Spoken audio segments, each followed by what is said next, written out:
Good evening, everyone. Tonight I'm just going to talk through my Epson LS12000 settings.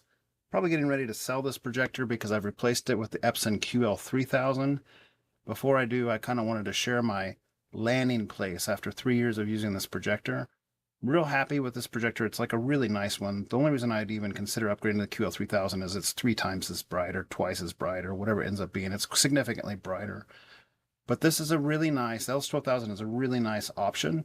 Made more so by really kind of getting in and digging around in the settings. Out of the box, it leaves a little bit to be desired. I think some of the other models like JVC is better at making out of the box settings be fantastic. And Epson can get a little bit of advantage just by some minor tinkering. So I want to talk through that tonight. I have the live chat turned on. If anyone has any questions or comments or notes or observations, feel free to put it in there. I'm recording this with a DJ Action 5 camera that's on the projection screen, so it's not going to be like a real high grade camera. It's like a $300 camera, so what you see you'll have to kind of take with a grain of salt, but I'm going to give you the settings and the content to kind of play with around with to see what you like and why you might like it, why you might choose it. And I'm going to also advise you on settings to avoid what can look wrong if you set something too high or take like a scene adaptive gamma too high, what that does, that kind of thing. Give you at least the insight in order to kind of play for yourself and see what you like. So if anybody's tuned in here, can somebody just sound off in chat, make sure you can hear me? I think the mic lights look like they're working. It's always a little bit iffy when you're doing it solo because you don't know what the other people are seeing on the other side. So somebody just pop off in chat, let me know if you can hear me, and then we'll keep going. Probably where we'll start, I'll just give you a quick rundown of the settings that I use. We'll talk through that a little bit, and then I'll show you some content and why I choose those settings. I'm not going to be able to monetize this video because I'm going to show you things that are copyrighted and so forth. That's fine. YouTube won't give you any strikes if you try to monetize it. That's not the point of this. It's just sharing information that I've gathered. So right out of the gate, you'll see that it's in dynamic mode. And that's important because I'm going to put it on full screen so you can see this better as we talk through this. Thanks for the heads up there, saying that it sounds good. Okay, so right out of the gate, we're going to put it in dynamic mode. And why would you put it in dynamic mode, you think? Because out of the box, dynamic mode is usually way too bright and too colorful and oversaturated, green, red, whatever, not the right color base. It's because the dynamic color mode doesn't only apply to the color, it also applies to laser dimming. And this is the most aggressive laser dimming and therefore the best. It actually looks the best on much content, and it's the only mode that has full fade to black on the Epson LS12000. Full fade to black is awesome. If a light shuts off in a room, instead of going to kind of a phantom gray that the Epson's native black floor is at the 5001 contrast, it cuts to full black, like completely off. The laser completely goes black. And dynamic is the only picture mode that gets you there. So right out of the gate, that's a strong asset. The other thing is we talked about the native contrast being 5000 to 1. Multiple people have measured this on the AVS forum. The original guy that figured it out was Dave Harper. Effectively, dynamic contrast can really dial in a great native black floor. It just takes a long time to get there. Even in the fast mode, dynamic contrast is pretty slow to get there, taking minutes, full minutes to get to its best contrast ratio. But I think Dave Harper measured, and we'll find that thread at some point in this podcast. I'll pull it up and we'll talk through it. But I think he pulled up like incredible numbers. So if you give it the time to kind of dial in that, it will do so. It's just not a real slow responsive thing, even in dynamic mode. So don't fear on that contact. It's just the way to get the best black levels on this projector. So right out of the gate, dynamic. And then you're going to go to where it says, let me go back up here. You're going to go to brightness and contrast. Those seem fine at 50. I never really ended up messing with those. When I tried to play with them, it didn't really seem like it was a problem. I've had 3 or 4 different people calibrate this projector over the years, and nobody had deviated off that. Those are fine. Color saturation, this is just a personal preference. In dynamic mode, I actually think it's a little oversaturated, so I tune this down a little bit. 47 or 48 is where it's at for me. Sharpness is just default. There's a submenu, it's just 5s. White balance, this is important. I like 6 or 7. In dynamic mode, you need 6 or 7. And for GM, what is that? It's magenta correction. I can't think of the first one, but maybe green magenta correction, something like that. At any rate, 0 or 1 is where that's at. That's at 0 for me now. I've played with those both ways. It's just kind of a preference thing, like skin tones. Pay attention to that, see what you like. And then for grayscale, we'll go into that probably later. On my just basic settings to kind of get the most out of here, we didn't do grayscale calibration, but Pixel Pusher 15 at one point calibrated my projector. Red 79 had calibrated this projector, and those guys had done grayscale calibrations, and that's basically just getting your white balance correct through 11-point grayscale. And so I'll share those settings a little bit later. You don't need that necessarily to be just at a good baseline starting point. That's when you're really dialing it in to get your accuracy down. So frame interpolation, this is a subjective preference. I like low. And the reason I like low is because I think the LS12000 has the best frame interpolation I've ever seen on any display, with the exception of the QB1000. I don't think it's soap opera effect to my eyes. It just looks a lot smoother. And I lament that the QL3000 does not have the same frame interpolation look that the LS12000 or QB1000 has. It's a little bit worse, a little bit more jerky, more like native 24 frames per second to me. I really like frame interpolation here. This is subjective. You can have low, medium, high. I find medium too smoothing. I find high way too smoothing. Low is where it's at for me. But, you know, your preference there. Light output on my size screen, I like 90% because I think 100% actually makes it a little bit overblown on the screen. Like there's a little bit too much light on the screen. This is niggles, like perception, very small differences. Dynamic contrast, like we talked about earlier, that needs to be high speed. And anything else is just too slow, and off is bad. And I can talk about that later and kind of show you some examples, but high speed is what you want on that. Your image enhancement. This is something that's worth changing. I like 3 out of the box, and I like my super resolution to be 7s or 8s. That is not default. I think 6 is default. So turning that up a little bit from the default of 3 is a good thing to do, and I'll show you some scenes why there. Scene adaptive gamma is something that can help black levels, and everybody originally thinks, well, hey, just turn that up. I think it goes all the way to 20. The problem is if you turn that up, it actually starts looking worse on bright content, and it's destructive at its higher settings, extremely destructive to bright content. I don't know if my camera is going to be good enough to show that, but I want to give you the content to test that on your own and see where it starts getting destructive. 3 or 4 is about as high as I could ever go without seeing artifacts on bright content, and it's not worth to me. There's so much more bright content than dark content. It's not worth to me destroying bright content, increasing dark content at the expense of bright content. Gamma is -1. The default is a 2.2. This makes it like a a 2.3. That's just personal preference. You could have a -2 if you wanted 2.4, or -3 if you wanted 2.5. -1 to me is where that looks great. I spent a lot of time kind of playing with these settings to get to where I ended up. Now, when you first get an Epson LS12000, if you're new to projectors in general, there's a couple things that I want to show you. And one, this is essential on all projectors, and you should definitely do it. So there's this thing called panel alignment. LCD projectors and LCOS projectors and SXRD projectors, they all use triple panels. There's one light source and triple panels, the red, green, and blue panel. And you want to make sure and spend a little bit of time in here and make sure your panels line up. This does not necessarily happen at the factory. At least it cannot happen depending on where you have it mounted in the room, if you're using a bunch of lens shift, that kind of thing. So it's excellent to look at this. It's almost a requirement if you want to dial it in the best you can, because it won't always be accurate. My projector is not directly behind the center of the screen. It's off a little bit because I have 2 projectors hung.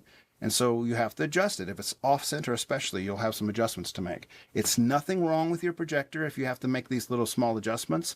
It's actually a good thing because you're just making the alignment between the LCD panels, since they cannot be in the same linear plane and distance from the screen. It just makes sure that the light going through the panels makes sure that the text is clear, that the alignment is clear, that kind of thing. So we're going to take a quick look. You can green is static. You can adjust red and blue panels. And so we're going to start with red here, and then you just click Start Adjustment. I'm just going to show you what this looks like in brief. You almost always, with all projectors that I've ever played with, don't do like any of the minor adjustments. Just do the whole panel and call it good. Sometimes you can do more damage than help with the 4 corners. That's been my experience. There may be projectors that are different than that, but just holistically, that's kind of the safer bet. So you click Shift the whole panel, and what you're going to see is this grid line, and you see how I have my horizontal red raised 3 points. This is 1 click raises it 1, 2 clicks raises it 2. The camera's not close enough for you to see it, but I could show you something anyway. If I take this horizontal one, or perhaps the vertical one, for instance, I don't know if you're going to see this or not, but I'm going to raise that really high. And in person, maybe you can't see it on the screen, but in person, you can start seeing that the red is differentiating a whole lot from the white. Like it's completely different lines at this point. The red line has moved up. And so at that point, it's not going to be good text. It's not going to be a clear picture. You want to make sure all these lines converge. So if you can't see that on the screen, you'll just have to play with it in person and see what's good. I've found with a camera, if you use a camera and you just look at it live, you can get it dialed in better than your human eye can do on some of these projectors, especially on a native 4K one. And you just want to get it as perfect as possible. So you can adjust the red panel left, right, up, down. And then you can also adjust the blue panel, the same thing. So you come back a screen and you choose, instead of red, you're going to choose blue. So that's down. Whoops, let me go back to that. The blue is here. You're going to choose the blue adjustment and you're going to push enter and then back with escape. And then you're going to do start adjustments. And it's the exact same process. Shift the whole panel. And on my blue panel, the only thing I've done is change vertical by 1. This will not be the same. What I have in my room with my projector layout and screen distance on stuff is unique to my room. Depending on where you have it and what you have distance-wise and offset-wise, like your lens shift, yours will be different. Don't just set it to mine. Walk up, nose the screen, and look at those lines and get them overlaid as perfectly as possible. You'll notice that text dramatically improves, fine detail dramatically improves. Something like hair on a model or something, if it's a close-up picture, will look dramatically improved. Just fine lines will look that much better for your effort. Okay, so that being said, I see a comment here that says, what is your screen and size? I have a Seymour XD. It is a 144-inch CinemaScope. So that's equivalent to a 116, 16:9, which we're in now, and a 152 overzoom to fill up the CinemaScope screen. So the black bars on the overzoom are on the ceiling and on the floor, and the extra width of the screen makes sure that the 152 image just takes up the CinemaScope size screen. So a 144 CinemaScope Seymour XD. Speaking of that, I want to take a minute to show you how to do the lens memory setup. This is important as well. If you go and you click memory, let me find that button. Memory on the remote I'm pushing, and you have a lens position thing. On the lens position here, you have a save memory and a load memory. If I click load memory, you can have memory slots 16:9, CinemaScope, a 2.0 to 1, which is for like Netflix content. And I think there was something different on Netflix. It might have been a 185 or something that I ended up with, and I saved another one for Netflix for a particular show I was watching. What's cool about this is the first 2 memory slots, the 16:9 and the CinemaScope, can be recalled by a physical button on the remote. Specifically, Lens 1 recalls the top position, and Lens 2 recalls the second position. And so that lets you just recall by memory with one button press on the remote when you want to overzoom. So let me show you how this works. I'm going to back out of here. We're in 16:9 right now. I'm going to push Lens 2, and I'm going to show you what I mean by the overzoom. So I'm pushing Lens 2, and it's going to overzoom and fill up the entire screen. And if we were watching like a scope movie, it would fill up the entire screen, and the black bars that would normally be there are on top and bottom of a screen. Right now you can just see content above the screen a little bit and content below the screen a little bit. It's on the velvet, so it doesn't show up very well, but it's there. And it would fill up a nice CinemaScope screen, like a modern movie that's wider, and on a TV would have black bars top and bottom. So I'm going to go ahead and push Lens 1 on the remote. It's near the bottom, and it's just going to put me back in 16:9 mode. So it's cool to have just a single button press that does that for you, and you don't have to mess around. My viewing angle, I think, oh man, I'd have to look this up again. 135, 140, something like that. It's not huge. I sit back about 11 feet from this, and I think it's like 135, 140. Okay, so let's go and let's talk through some of this content. Again, this is just with those minor tweaks. No specific stuff that you can't do with that you can't do without calibration stuff. This is just those simple tweaks we talked about.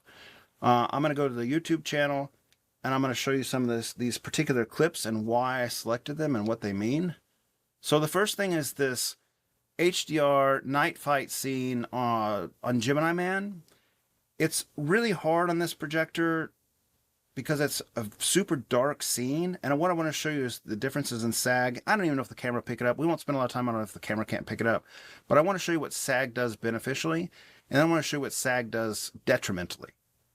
So let me get into this clip a little bit. I might have to fast forward a second to get into where it's showing that real particular dark spot. Again, native contrast on this unit is only 5,000 to 1, but with the dynamic mode and dynamic contrast, you're getting much, much, much higher. I'll have to look at the Dave Harper post. It's been years since well, not years, but years since he made it. A long time since I've looked at it. And I think it was like 200,000 to 1 is what it could finally reach after a long time. Like, it takes a long time to get there, but it does get there. And that's like when you have 1 pixel on the screen, that type of thing, how dark it can get. I'm going to wait just a little bit longer in this clip, and then we're going to pause it, and we'll mess with the sag, and I'll try to show you what that does, see if the camera will pick it up. Okay, so let's pause here, and let's see if this is a good scene for that to pause. Let me push up arrow to get out of that. Up, up, okay. And then let's play with sag. So I'm going to go into the menu, and we'll find sag again. Scene adaptive gamma. And let's just crank this. So do you see, I don't know if you can see at home, but it certainly got brighter in here. It's like, well, hey, that looks a lot better. I can actually see what's going on a little bit more. Maybe why don't I just leave it there? Well, we'll tell you why in a minute, but I wanted to show you what this does first. So I'm going to drop it all the way to 0 to kind of show you the other end of that. Much darker. The whole entire scene is darker. The highlights are darker. Everything's darker. So I'll put it back to where I think, in my opinion, in playing with this, it was 3, maybe 4 before you start doing destructive things to the bright content. So we're going to set that to 3. And then I'm going to show you something else. I guess I could show you the gamma setting here. It's just a kind of a rule. Let's take a look at that and kind of show you. This is a preference setting. There's no right or wrong for gamma. Here's -1. There's -2. It gets a little darker. Here's 0. That's 2.2. Here's 2.1. And here's 2.0. So I like, just personal preference, I like -1. Some people like -2. I think -2 buries stuff in the dark black 4 a little bit too much on this particular projector. So -1 it is. And then I also want to show you the HDR slider. So here's the HDR slider. I'm going to push that button. 5 is the setting that I like. 4 sometimes, but 5 was generally hands off.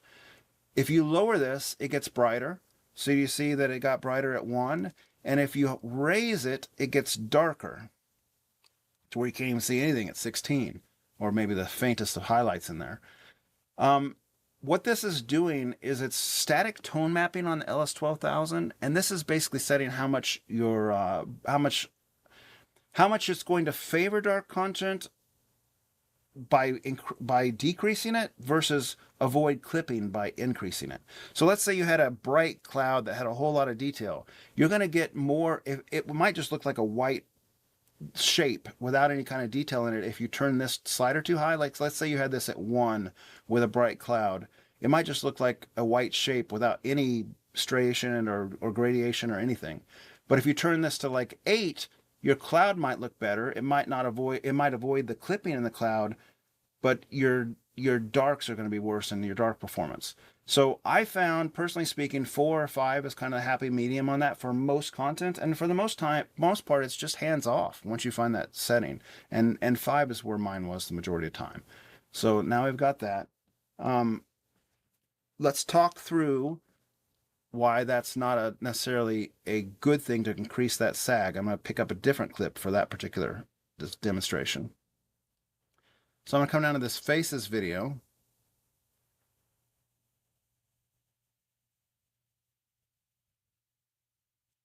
And I'm going to turn off these comments because they're not doing anything right now. There's not very many people chatting, and that's fine. I'm going to get into a scene here where it shows, and this camera's unfortunately probably not going to pick this up very good. It might be real hard to demonstrate, but that's why I'm showing you this content, so that you can try it for yourself and see what you see in person and what settings you prefer. This looks gorgeous in person. I know, like I said, the camera's not picking it up very well, but this clip looks so good on this LS12000. It really is a showcase. So there's a specific clip I want to get to show you, if I can, what SAG at 20 does for bright content. It's the gal that has the green background. I just got to wait for it to pop up here. It'll show up sooner or later. All right, here we go. So let me get it to where the camera kind of has auto-adjusted into it. Oh, this is not going to be good, is it? All that ringing and stuff that you're seeing on the camera is just not there in person. It's a real clean image. So let me see if I can find one that the camera's not messing up so bad on. And maybe this will be a bad demonstration, but you should test this at home with your SAG settings and see if you can replicate what I'm talking about. And then you'll know why I choose what I choose.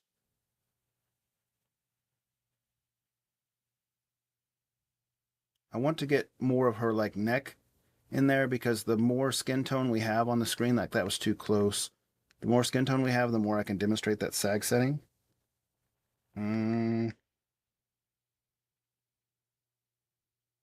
Probably should have had timestamp queued up for this. I apologize. I will find it. Just a minute. This isn't that hard to find. Of course, it's skipping too long of timestamps, I think.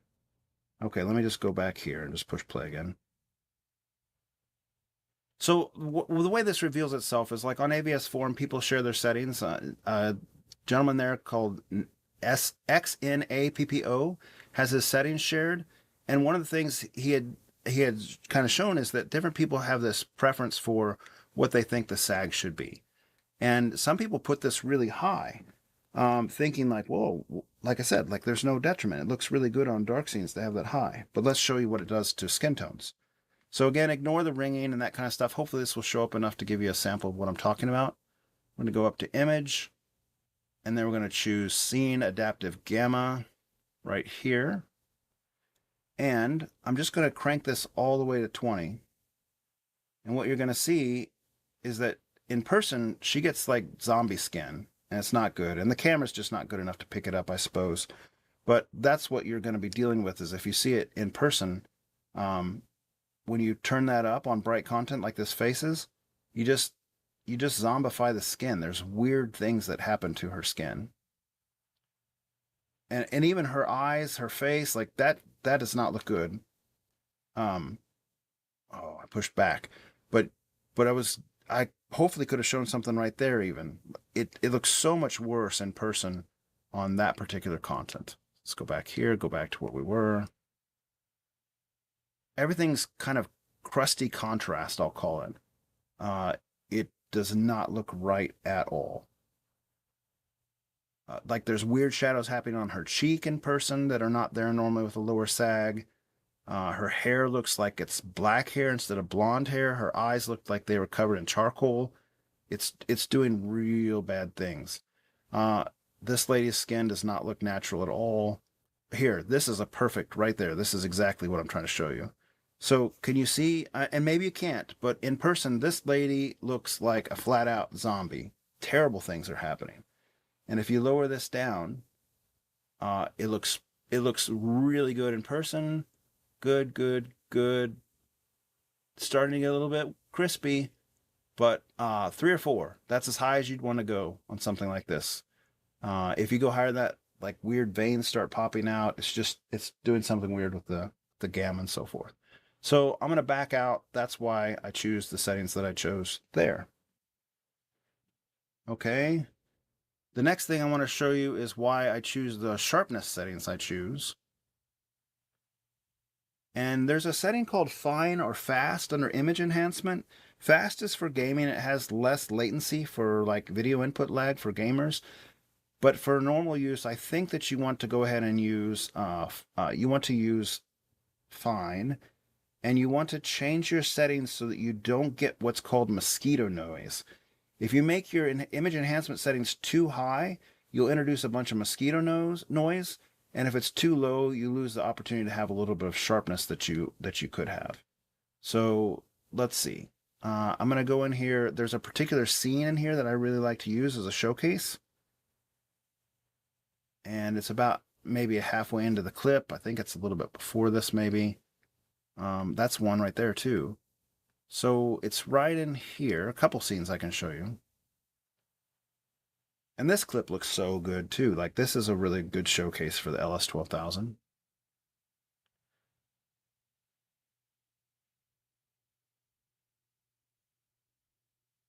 So like that clipping detail with the sun there, if you wanted a little bit less clipping, you could raise the HDR slider from 5 to say 6 or 7. If you wanted a little bit brighter scene, you could lower it.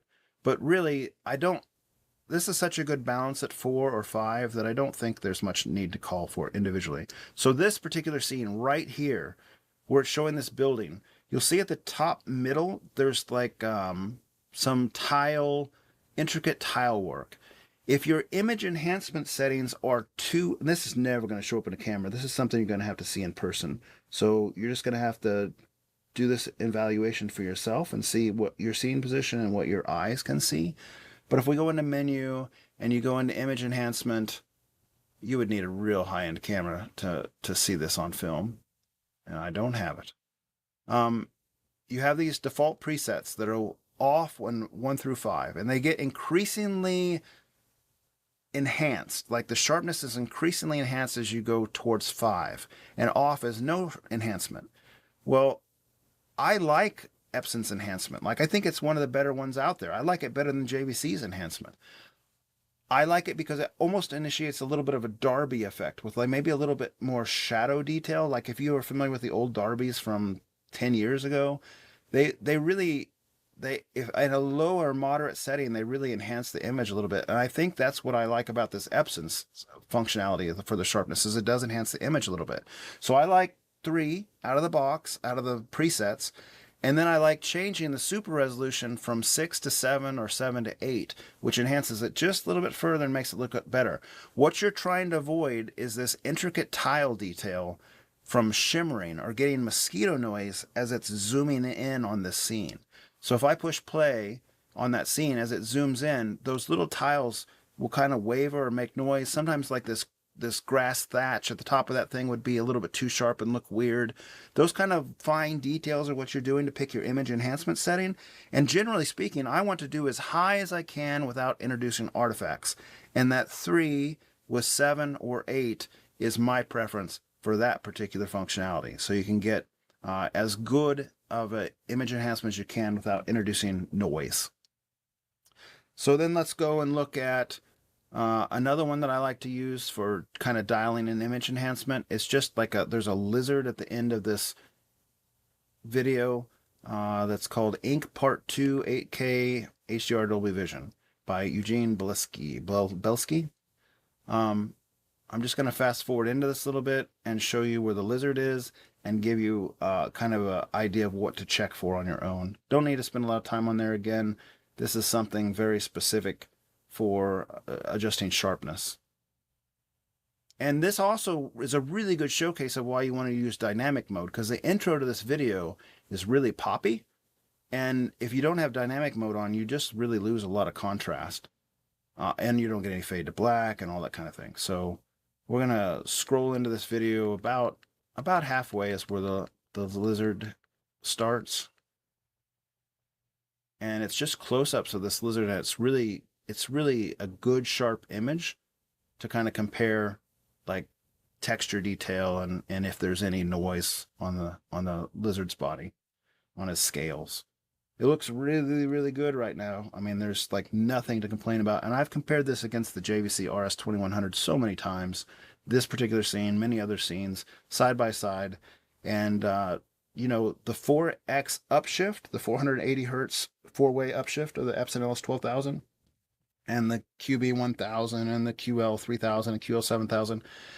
That 4x upshift is really good. From the seats, you cannot tell the difference between a native 4K and the 4K E-shift. If you're looking at text, nose to screen, native 4K still has a little bit of an advantage, but it's immaterial at the seating distance and with real world content from like what you'd be watching this kind of content.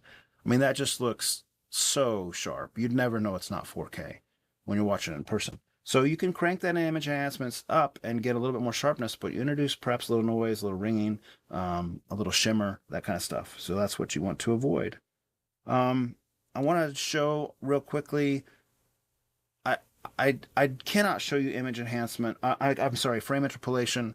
There's no way the camera will pick that up. But there are super advantages to frame interpolation. I'll give you an example. Even in old content, like old animation content, we were watching the Grinch Stole Christmas or whatever, like the old 1950s cartoon, and without image enhance or without frame interpolation on, the snowflakes are real jerky and kind of fall like individual frames. But with frame interpolation, even on low, the snowflakes fall real smooth and look real nice, and like the movement just looks better, especially with animation. In a movie Old, where they're on a beach and there's a camera panning around the people, frame interpolation makes that look so much smoother than no frame interpolation. Any panning shot, like we were watching one of the Star Wars that had panning shots over a ship, any of that kind of stuff looks so much better with frame interpolation on. And I think the low setting is low enough that it doesn't, at least for my eyes, introduce soap opera effect. I know that's subjective and that's going to be different for people's opinion, but I really do think that's worthwhile. Okay, so I'm going to pull up my screen for just a second to talk through the dynamic contrast stuff. Bear with me just a second. Let's do a share screen, and let's pick, how about this will be fine. Okay, so if you can see my settings here, I have this stuff documented on AVS forum, and my original documentation was here under post 2890 on the Epson LS12000 Owner thread. So if I go up to the top of the thread to show you the name, official Epson LS12000 LS11000 Owners thread, and it's post 2890, where I documented 2890, where I documented all my settings and where I documented why I chose what settings I chose. I want to see, let me do a search for, I think I can find it here. Epson LS, let's do advanced search. We'll do Epson LS12000 plus dynamic, and we're going to look up by Dave Harper. And we're going to see if we can find that thread real quick. I think I have it bookmarked. If not, I'll find it one way or the other, because I want to talk about what dynamic mode truly does for contrast. It's pretty significant.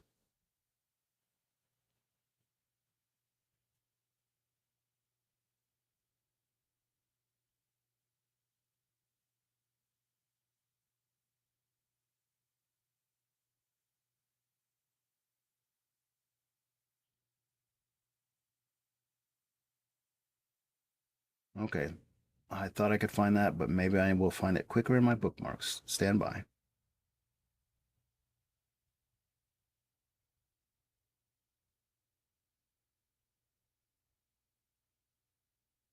Here it is. So in the Epson owners thread, post 946 is where Dave Harper posted that. All right, but very specifically, this is what I wanted to show you. That's a longer thread than that, but this is the meat of what I wanted to show you. In dynamic mode, dynamic contrast with high speed, the final contrast with the dynamic contrast ends up being 275,000 to 1. Versus, look at these other modes. Vivid is 20,000 to 1. Bright Cinema is 20,000 to 1. Cinema is 20,000 to 1. And Natural is 14,000 to 1. So I hear a lot of guys on the forum saying, well, I like Natural. Well, think how much contrast you're losing out on. That 275,000 versus the 14,000. That's a tremendous difference. And it really does reveal itself in a tremendous way. And it doesn't take very long to see it. So let me find if I can. I don't know if I'll be able to find it real quick, but I'll see if I can. Let's go to Google. Sometimes Google searches AVS better than AVS. So what I want to find is Archaea plus Harry Potter plus dynamic contrast plus LS12000. Let's see if we can find that. What I'm hoping to find is I at one point had found that you know how Harry Potter's has this really dark dynamic scenes that are just really black. If you're watching something like that, or you're watching something like pick your dark movie, Witcher, whatever. Pick your dark content. If you're in dynamic mode, it's just so much better by the time the laser kind of settles out than in a longer scene, especially than it is when you pick any other mode, cinema or natural, that kind of thing. Let's see if I can maybe I can find it with images. Yes, here. This looks like it. That's the scene I'm talking about. Now, whether or not I can find the actual article or not, I don't know. Is this it? Maybe. No. Anyway, this scene with Voldemort, as it's approaching there with the LS12000, this isn't my thing. It's Projector Central, so it won't have the comparison. But when I compared that to dynamic mode and high contrast and high speed on versus like just anything else besides dynamic mode or no high speed contrast, the difference is huge. I mean, it's enormous in favor of the dynamic mode and high contrast. Like it gets to a point where you have no fault with it. You're not going to be complaining about it as compared to a mode where you're kind of like, this isn't black enough at the 5,000 to 1 or 20,000 to 1. So absolutely, I cannot recommend. I absolutely recommend using dynamic mode and not the other modes and taming your color stuff. Now, I might just have to find that later, not waste your time now, and put it in a link in the description so you can see that comparison of the two different of the LS12000 and dynamic mode versus not. All right, unless it's in this first link here. Scroll down and see if it is.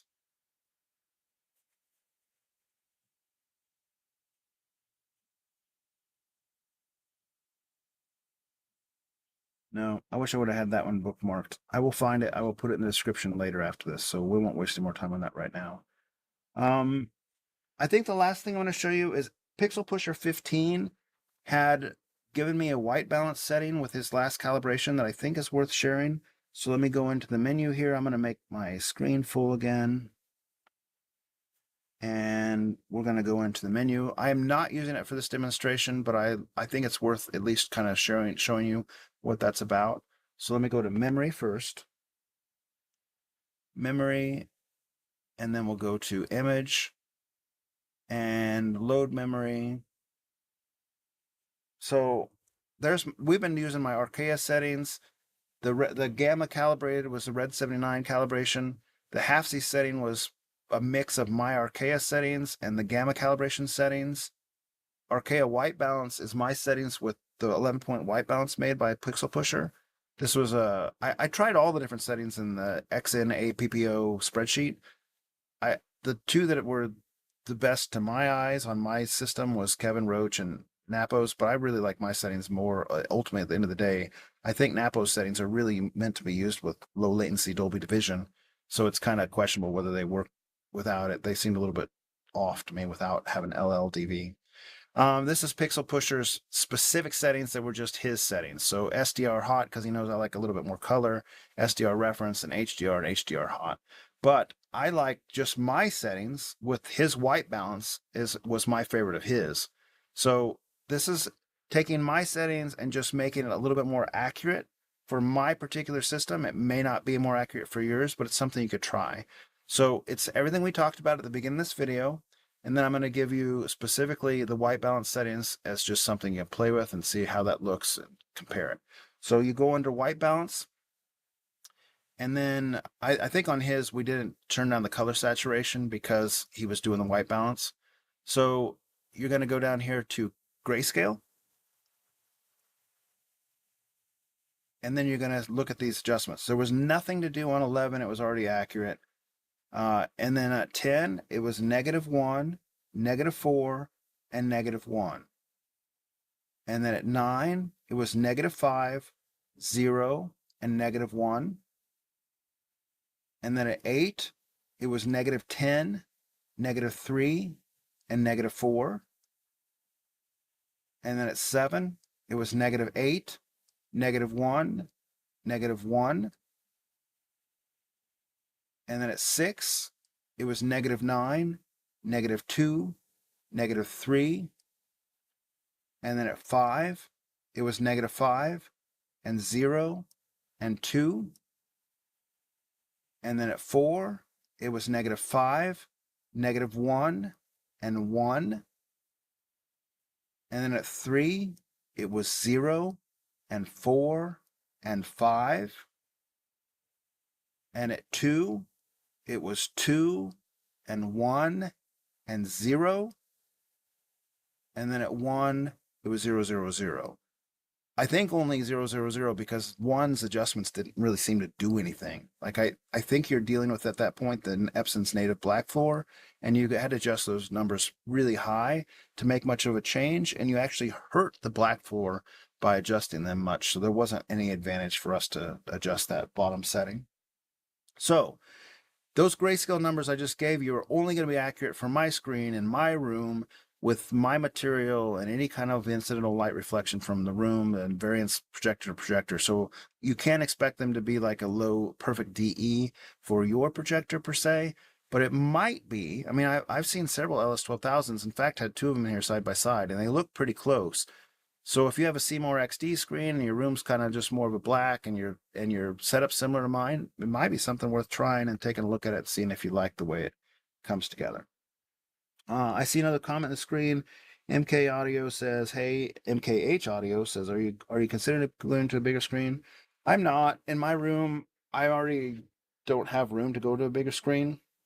Like I chose this size intentionally because when I recline, here, let me put my camera on so you're not just talking to a wall.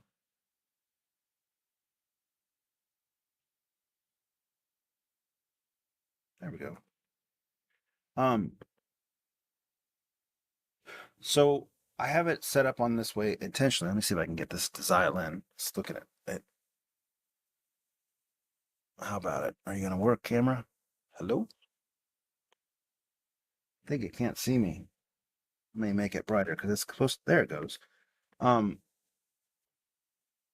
I recline, my feet come up pretty high, and I made the conscious decision I do not want my feet in the screen. So that needed to have the screen up about 25 inches off the floor with my original chairs to not see my feet in the screen. It's not that dissimilar from the current chairs. Maybe I have a little bit more wiggle room, but it's still, I don't want my feet in the screen. I don't want anyone else's feet in the screen. And so that means that my projector screen has to be about 25 inches off the floor. And then it's already at the ceiling at the top within a couple inches. I can't even make it any higher at the top because I've got an HVAC drop down where the projectors being hung in the back of the room have to clear. And it's at the limit of what I can do there. So this is the biggest screen I can do in my room. I went with scope screen because I could take advantage of the extra width of the room that I have and not just be limited to 116-inch total. I mean, it could be the equivalent of 152, like we talked about in scope. That's a pretty sizable difference, but just my room won't allow anything larger unless I'm willing to have my feet in the screen, and I'm not. So that's that. Not a whole lot of comments tonight. I know this is a very specific, specialized video. That's totally cool. I think we could probably go ahead and end it.